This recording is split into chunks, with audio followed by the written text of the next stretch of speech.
In today's video, I am going to teach you how to calculate total and grand total in Excel.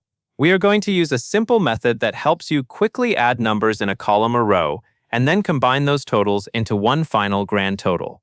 This is useful when you are working with sales numbers, expenses, quantities, budgets, or any spreadsheet where you have separate groups of numbers that need to be added together. Start by looking at the section of your worksheet that contains the numbers you want to total.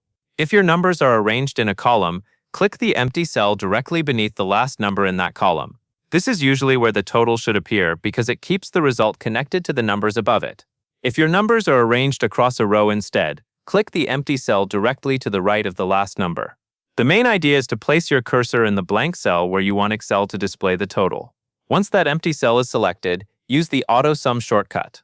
On a Windows keyboard, press Alt and the equal sign at the same time. On a Mac, press Command, Shift, and T at the same time. This shortcut tells Excel that you want to add the nearby numbers automatically.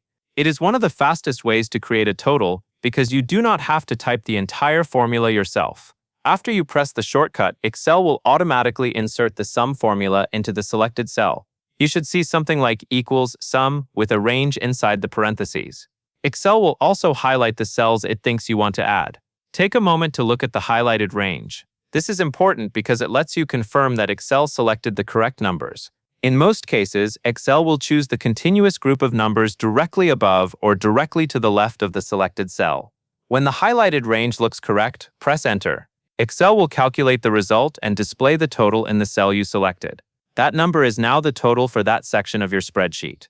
The formula remains in the cell, so if any of the numbers in the selected range change later, Excel will automatically update the total. Now repeat the same setup for any other sections or tables on your sheet. For each section, click the empty cell directly beneath the column of numbers, or directly to the right of the row of numbers. Then use the same autosum shortcut, check the highlighted range, and press Enter to confirm the total. This lets you create separate totals for separate groups of data while keeping everything organized and easy to read. After you have created the individual totals, you can calculate the grand total. The grand total is the combined amount of your separate total cells. Click a new empty cell where you want the grand total to appear. This cell should be placed somewhere clear so it is easy to understand that it represents the final combined result. With that new cell selected, type an equals sign, then click the first total cell. Excel will add that cell reference into the formula. Next, type a plus sign, and then click the second total cell. This builds a formula that adds the two totals together. When the formula is ready, press Enter.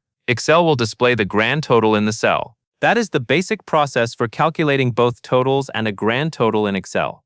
Use autosum to quickly total each individual section, then create the grand total by adding the total cells together. And that is all there is to it.